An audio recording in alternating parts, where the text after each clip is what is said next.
Halo Sobat Pendidikan, pada video ini saya akan mengajak Anda untuk mengulas dan mengupas lebih dalam terkait salah satu isu tindakan kejahatan yang banyak diperbincangkan di kalangan masyarakat Indonesia. Ya, betul, apalagi kalau bukan isu pelecehan seksual yang marak terjadi di kalangan generasi muda bangsa Indonesia saat ini. Namun, sebelum kita membahas lebih dalam terkait dengan apa itu pelecehan seksual, apakah pemirsa tahu apa definisi atau pengertian dari pelecehan seksual itu sendiri?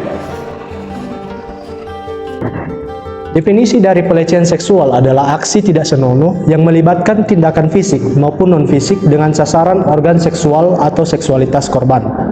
Menurut Komnas Perempuan, pelecehan seksual sesungguhnya merujuk kepada tindakan bernuansa seksual yang kemudian disampaikan melalui kontak fisik atau kontak non-fisik yang menyasar kepada bagian tubuh seksual atau seksualitas seseorang. Tindakan seksual ini termasuk seperti siulan, main mata, komentar atau ucapan yang bernuansa seksual, yang mengakibatkan rasa tidak nyaman, tersinggung, atau merasa direndahkan martabatnya, dan mungkin menyebabkan berbagai masalah kesehatan dan masalah mental.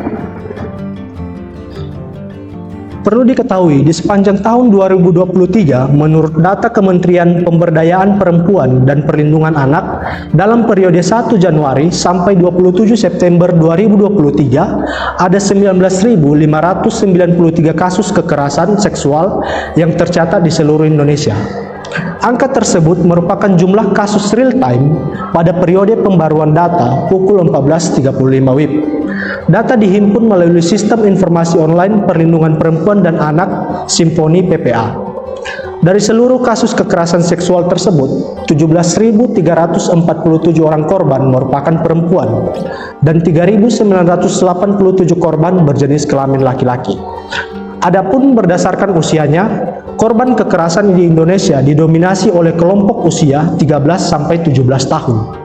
Jumlahnya mencapai 7.451 korban atau sekitar 38% dari total korban kekerasan seksual pada periode ini. Korban terbanyak berikutnya berasal dari kelompok usia 25 sampai 44 tahun, diikuti kelompok usia 6 sampai 12 tahun, usia 18 sampai 24 tahun, dan usia 0 sampai 5 tahun. Dengan rincian jumlah terlihat pada grafik berikut. Kementerian Pemberdayaan Perempuan dan Perlindungan Anak juga menemukan jenis kekerasan yang paling banyak dialami korban berupa kekerasan seksual, yaitu sebanyak 8.585 kasus, diikuti kekerasan fisik 6.621 kasus, dan kekerasan psikis sebanyak 6.068 kasus.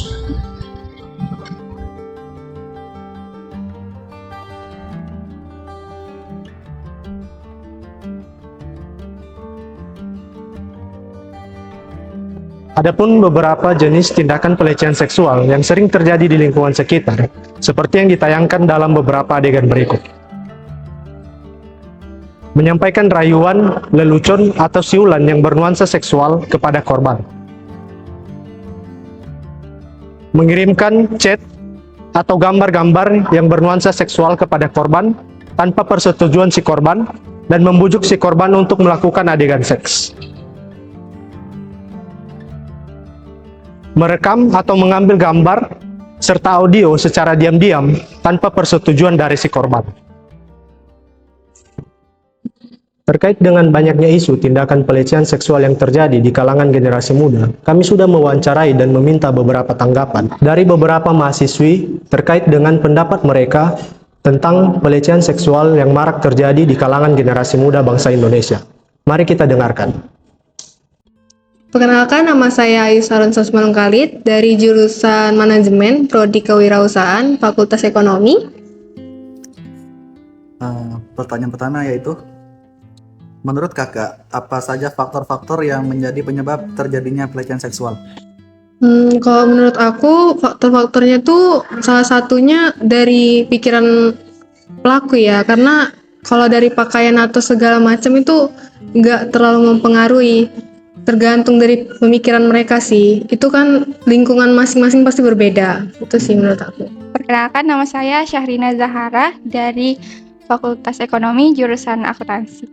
Biasanya pelecehan seksual itu terjadi mungkin dari pakaian dia yang terlalu terbuka. Itu bisa gimana ya, bahasa kita itu ngomongnya salah fokus untuk laki-laki. Mungkin itu bisa jadi pelecehan seksual, atau cara bicaranya terlalu lemah lembut, atau kayak mana ya, manja-manja cewek kayak gitu. Itu juga bisa terjadi pelecehan seksual. Perkenalkan, nama saya Sarveli Manurung. Saya mahasiswa Universitas Negeri Medan, jurusan akuntansi semester 4. Menurut kakak, apa saja bentuk-bentuk dukungan yang mampu diberikan kepada para korban dari kasus pelecehan seksual? Menurut saya ya dukungan yang bisa kita lakukan, mendengarkan mereka, tidak menjudge mereka sementa-menta. Itu jika mereka percaya cerita kepada kita, setidaknya kita bisa merangkul mereka. Jadi jangan membuat perasaan mereka semakin depresi lagi setidaknya. Selain itu, pelecehan seksual juga banyak menghasilkan dampak yang sangat buruk, khususnya bagi si korban. Beberapa dampak yang ditimbulkan dari ganasnya atau jahatnya tindakan pelecehan seksual adalah sebagai berikut. Pertama, dampak psikologis korban kekerasan dan pelecehan seksual akan mengalami trauma yang mendalam. Selain itu, stres yang dialami korban dapat mengganggu fungsi dan perkembangan otaknya. Dampak yang kedua, yakni dampak fisik. Kekerasan dan pelecehan seksual pada anak merupakan faktor utama penularan penyakit menular seksual atau PMS. Selain itu, korban juga berpotensi mengalami luka internal dan pendarahan. Pada kasus yang parah, kerusakan organ internal dapat terjadi. Dalam beberapa kasus dapat menyebabkan kematian. Dampak yang ketiga yakni dampak dari segi sosial. Korban kekerasan dan pelecehan seksual sering dikucilkan dalam kehidupan sosial. Hal yang seharusnya dihindari karena korban pastinya butuh motivasi dan dukungan moral untuk bangkit lagi menjalani kehidupannya. Salah satu penyebab utama semakin tingginya kasus-kasus kekerasan seksual adalah semakin mudahnya akses pornografi di dunia maya dengan situs yang sengaja ditawarkan dan disajikan kepada siapa saja dan dapat diakses di mana saja. Karena itu harus ada kemauan dan kontrol yang ketat terhadap situs-situs tersebut. Selain itu, gerakan pendidikan moral dan pendidikan seksual yang efektif harus diberikan khususnya di kalangan sekolah. Hukuman berat yang menimbulkan efek jerah pun harus diterapkan kepada pelaku yang terbukti melakukan tindakan pelecehan seksual. Kondisi ini mengharuskan para orang tua juga harus lebih mewaspadai adanya perilaku ketergantungan gadget pada anak yang dapat mengakses konten-konten pornografi. Selain mewawancarai beberapa orang mahasiswi, kami juga sempat mewawancarai dan meminta pendapat dari salah seorang guru yang bernama Bu Kania yang mengajar di SMK Negeri 8 Kota Medan terkait dengan topik maraknya kasus pelecehan seksual di kalangan generasi muda bangsa Indonesia. Saya, nama lengkap saya Ibu Dr. Kania MM. Saya bertugas di SMK Negeri 8, jurusan Tata Usaha. Menurut Ibu, apa pengertian atau definisi dari pelecehan seksual? Pelecehan seksual itu berarti terjadinya pelencengan ataupun hal yang tidak senonoh ya terhadap sesuatu kaum ya, terutama terhadap kaum perempuan ya anak remaja yang di bawah umur, yang mana sekarang kita lihat banyak sekali kejadiannya ya. Pelecehan itu berarti udah di luar daripada aturan yang sebenarnya yang tidak mesti dilakukan. Sebetulnya pelecehan seksual ini sepertinya ada seperti tingkatan ya. Ada yang memang masih biasa ya, ada juga yang sudah di luar batas ya. Ya, murid pun gitu, janganlah mengundang untuk menjadi pelecehan ya, misalnya seperti baju ya terlalu pendek ya. Nah itu kan mengundang ya namanya ya. Nanti kalau kawannya mencokel ataupun apa, itu kan namanya terjadi pelecehan ya. Nah misalnya dia pakai baju ketat ya. Nah, udah pakai baju ketat, nanti disenggol kawannya, itu kan udah termasuk pelecehan juga. Tapi sebetulnya kadang pelecehan itu timbul dari yang punya badan juga yang mengundang ya. Nah, itu makanya sebetulnya ya kedua belah pihak, baik yang dilecehkan ataupun yang dianggap menerima pelecehan, itu sebenarnya sama-sama harus menjaga ya. Jadi seperti kita ya, terutama kaum perempuan ini, yang terutama sering itu korbannya itu pelecehan seksual itu biasanya perempuan ya, jarang ya misalnya orang laki, itu biasa perempuan, terutama anak remaja. Ya itu tadi ya, jadi jangan sembarangan tangannya terlalu ramah sama orang. Nah itu udah termasuk itu pelecehan. Berikut adalah salah satu pengakuan dan saksi dari salah seorang korban pelecehan seksual yang terjadi di lingkungan sekolah. Saya Kezia. Di tahun ini saya tepat berumur 19 tahun. Saya adalah salah satu penyintas dari korban pelecehan seksual yang terjadi di lingkungan pendidikan sekolah menengah atas. Saya masih ingat kala itu di hari Kamis 3 Februari tahun 2022, salah satu tindakan yang membuat sebuah trauma berkepanjangan terjadi di dalam hidup saya. Pagi itu, saya sangat bersemangat untuk pergi ke sekolah dan mengikuti remedial ujian mata pelajaran pendidikan kewarganegaraan di sebuah ruangan bersama dengan Pak Wawan, guru pendidikan kewarganegaraan. Selama ini saya menganggap Pak Wawan sebagai orang yang baik dan menghargai orang lain. Namun seketika, semuanya berubah. Pukul 10 pagi, saya berjalan menuju sebuah ruangan dengan tujuan untuk melaksanakan remedial terhadap nilai ujian saya. Di ruangan tersebut sudah ada Pak Wawan yang menunggu. Saya pun menyapa Pak Wawan dan langsung mengambil posisi duduk di depan. Hanya ada saya dan Pak Wawan di ruangan tersebut. Tak terasa remedial sudah berlangsung selama 30 menit. Tersisa 30 menit lagi untuk mengerjakan remedial tersebut. Pak Wawan pun menghampiriku untuk melihat sejauh mana remedial yang sudah kukerjakan. Namun, tanpa saya duga, tangan Pak Wawan mulai menyentuh bahu dan pipi saya, meraba bagian tubuh lainnya serta mengeluarkan kata-kata yang bersifat godaan. "Kamu cantik sekali hari ini. Jangan bilang ke siapa-siapa, Bapak jamin nilai kamu akan tetap bagus," ucap Pak Wawan. Saya hanya terdiam dengan tetap melanjutkan remedial dengan posisi Pak Wawan yang sudah merangkul saya berdampingan. 1 jam remedial terasa seperti waktu yang sangat lama dan mencekam dalam hidup saya kala itu.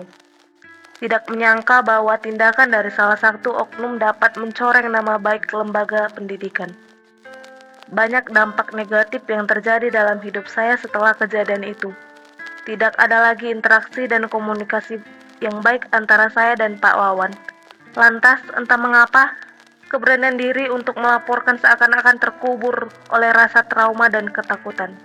Saya berharap tidak ada lagi kejadian serupa seperti yang saya alami dan para korban harus berani bersuara di saat harga diri dan martabat mereka diambil secara paksa.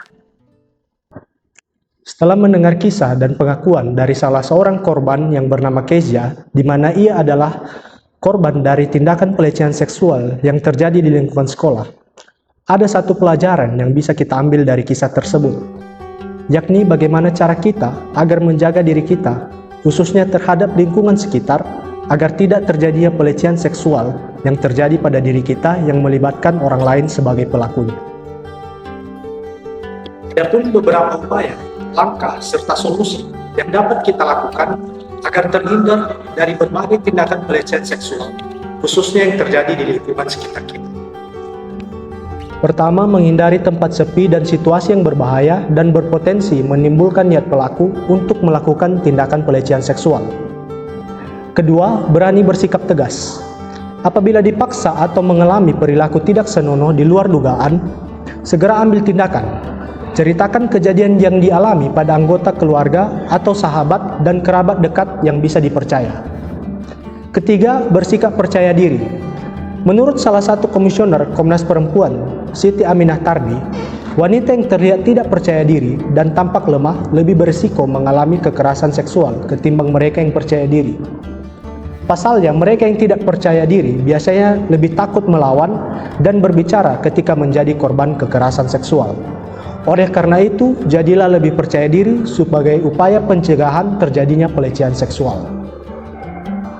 Keempat, selalu bersikap waspada, khususnya jika berinteraksi dengan orang asing. Sebagai makhluk sosial, manusia saling membutuhkan satu sama lain. Akan tetapi, bukan berarti kita bisa menaruh rasa percaya sepenuhnya, apalagi terhadap orang yang baru kita temui. Jadi, untuk menghindari pelecehan seksual, akan lebih baik bila kita sedikit menjaga jarak dengan mereka yang bukan anggota keluarga atau kerabat kita yang benar-benar dekat. Dan yang terakhir, menghindari obrolan yang berbau pornografi. Obrolan berbau pornografi dapat membuat orang lain berpikir bahwa Anda terbiasa dengan hal-hal yang berbau seksual. Oleh sebab itu, hindari obrolan yang terlalu menjurus ke arah pornografi, terutama dengan orang yang baru dikenal. Dikhawatirkan lawan bicara sengaja memancing obrolan panjang agar ujung-ujungnya bisa membuat Anda terbawa pada suasana sehingga tanpa sadar berbicara hal-hal berbau pornografi. Bila ini terjadi, celah untuk melakukan tindak pelecehan seksual menjadi terbuka lebar. Pelecehan seksual adalah salah satu tindak kejahatan dengan angka kasus paling banyak di Indonesia. Perlu pemahaman yang mendalam terkait dampak atau bahaya yang disebabkan oleh tindakan pelecehan seksual. Para generasi muda harus bersatu dalam memerangi maraknya pelecehan seksual yang terjadi. Peduli terhadap masyarakat di lingkungan sekitar adalah salah satu langkah untuk mengurangi maraknya pelecehan seksual yang terjadi. Para korban harus berani melaporkan berbagai tindakan kejahatan seksual agar pelaku mendapat efek jerah. Solusi terbaik dalam menghindari tindakan pelecehan seksual adalah dengan cara meningkatkan kesadaran akan pentingnya harkat dan martabat diri sendiri. Oleh sebab itu, mari kita bersama-sama bergerak dan perangi kasus pelecehan seksual. Jangan sampai tindakan pelecehan seksual dapat merenggut masa depan dan cita-cita kita yang ingin kita capai. Stop pelecehan seksual, yang muda, yang membela.